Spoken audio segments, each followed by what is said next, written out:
poin yang keempat, yaitu Yesus menyembuhkan orang-orang sakit di Genesaret. Kita baca dulu ya, Markus 6 ayat 53 dan Markus 6 ayat 56. Setibanya di seberang Yesus dan murid-muridnya mendarat di Genesaret. Dan kemanapun dia pergi, orang meletakkan orang-orang sakit di pasar dan memohon kepadanya supaya mereka diperkenankan hanya menjamah jubah-jubahnya saja. Jadi Injil Markus mencatat suatu peristiwa sebenarnya cukup sederhana, cukup pendek gitu ya, tapi syarat akan makna rohani, syarat akan moralitasnya.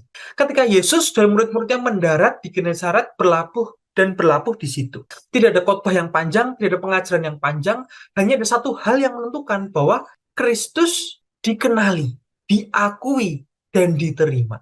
Dan orang pun percaya gitu ya. Berbeda dengan Nazaret yang meragukan dan menolak Yesus, orang-orang Genesaret justru segera mengenali siapa dia. Begitu mereka tahu Yesus datang, mereka membawa orang-orang sakit, meletakkan mereka di pasar, gitu ya, di ruang publik kehidupan mereka sehari-hari, dan memohon agar mereka bisa menjamah jubah-jubahnya saja. Jadi hanya dari satu keyakinan sederhana bahwa kalau kami menjamah jubah Yesus, pastilah akan sembuh. Nah, Katekismus Gereja Katolik kita masuk dalam pengajaran 1499 sampai 1510 sebetulnya itu mengenai sakramen orang sakit. Dalam Katekismus Gereja Katolik nomor ini, bagian ini menegaskan bahwa Yesus seringkali menuntut iman dari mereka yang sakit. Yesus juga menggunakan banyak sekali tanda-tanda lahiriah untuk menyembuhkan dengan orang berusaha menjamahnya karena dikatakan bahwa ada kuasa yang keluar daripadanya. Tapi lebih dalam lagi bahwa Yesus tidak bersikap netral terhadap penderitaan.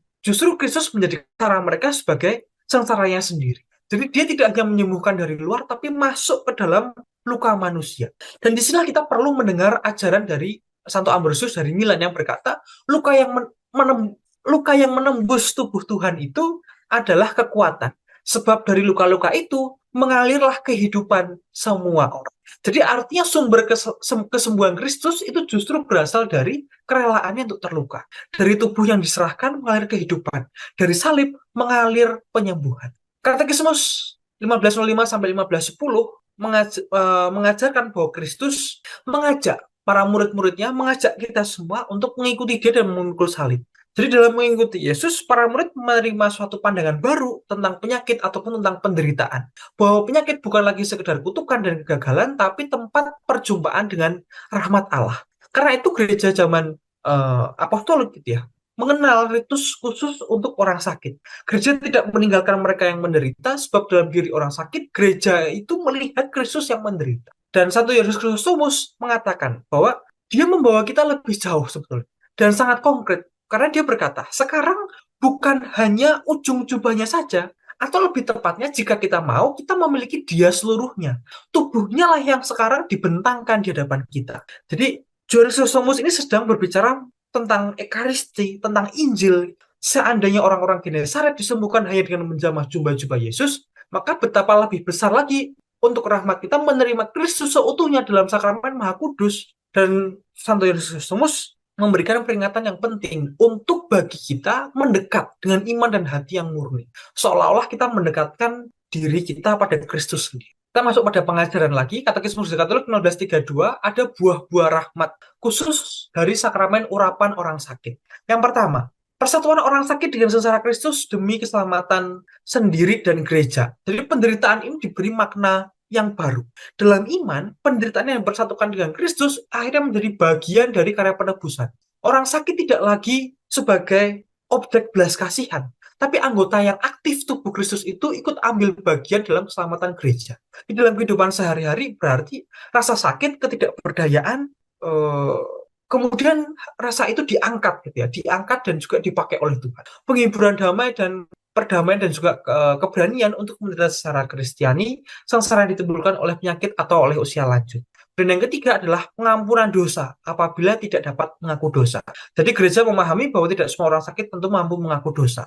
Maka sakramen urapan orang sakit ini menganugerahkan pengampunan dosa apabila yang bersangkutan tidak bisa menerima sakramen rekonsiliasi. Yang keempat adalah penyembuhan berguna bagi keselamatan jiwa. Di ini kesembuhan itu adalah keselamatan, gitu ya. Paling besar adalah keselamatan, bukan sekedar pulihnya tubuh, tapi keselamatan, menyembuhkan lebih dari sekedar luka fisik, tapi juga luka batin, luka akan relasi, atau luka yang diakibatkan ketakutan akan kematian. Dan yang terakhir adalah persiapan untuk menuju kehidupan yang abadi. Jadi dari buah-buah sakramen urapan ini menegaskan satu kebenaran yang penting, bahwa kesembuhan dalam iman Kristiani tidak selalu bebas dari penyakit, tapi menegaskan bahwa setiap orang yang sakit tidak sendirian dalam penderitaan. Nah, pada akhirnya ditutup dengan satu relevansi kontemporer atau satu refleksi. Ketika orang-orang Genesaret mengenali Kristus dalam kesederhanaan kehadirannya, tidak ada tanda besar, tidak ada khotbah yang Yesus tunjukkan pada mereka, tapi mereka percaya dan mereka mendekat. Tapi sebaliknya orang-orang Nazaret menolak gitu ya, karena mereka merasa terlalu mengenal Yesus secara lahiriah.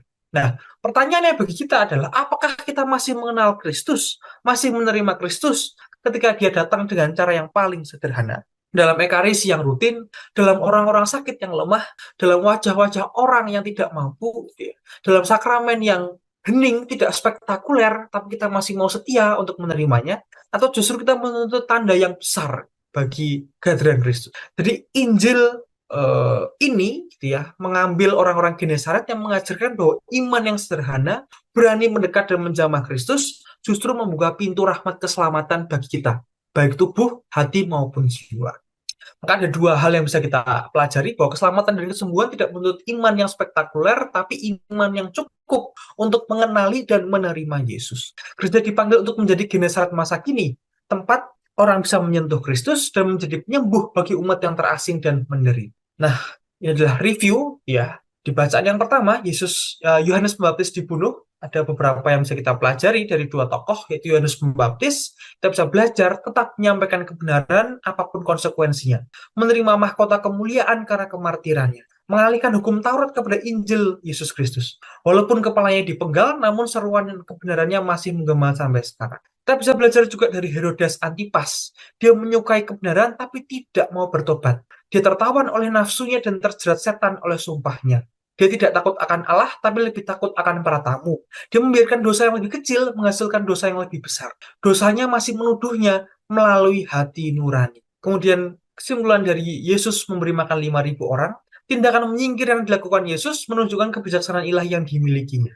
Orang-orang yang tertarik akan kasih dan kebenaran yang dimiliki Yesus tetap mengikuti Yesus. Orang-orang yang membutuhkan pertolongan, kita tolong semampu kita dengan pertolongan berasal dari Tuhan. Mujizat pemberian makan kepada 5.000 orang menyatakan keilahian Yesus dan merupakan tanda yang mendahului Ekaristi dan kehidupan gereja.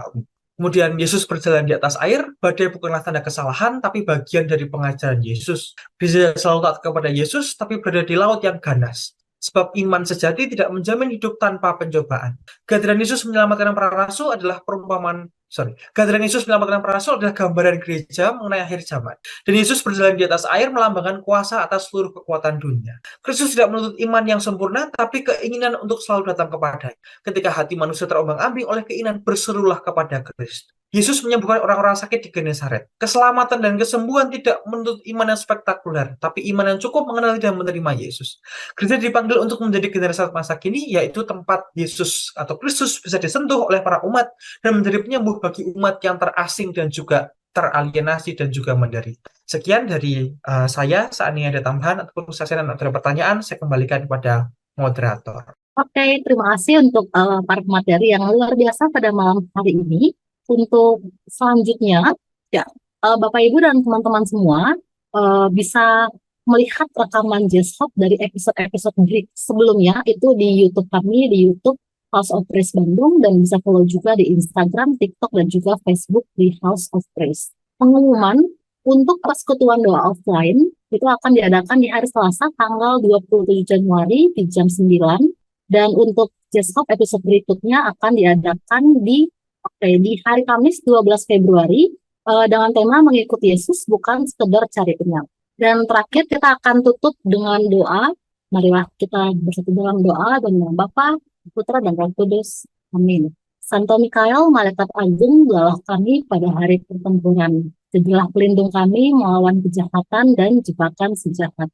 Dengan rendah hati kami mohon kiranya Allah menghardiknya. Semoga Engkau, hai Panglima pasukan surgawi, dengan kuasa Allah mencampakkan ke dalam neraka setan dan semua roh jahat lain yang berkeliaran di dunia, hendak membinasakan jiwa-jiwa. Amin. Kemuliaan pada Bapa dan Putra dan Roh Kudus, seperti pada permulaan, sekarang, selalu, dan sepanjang segala abad. Amin. Dan Bapa dan Putra dan Roh Kudus. Amin.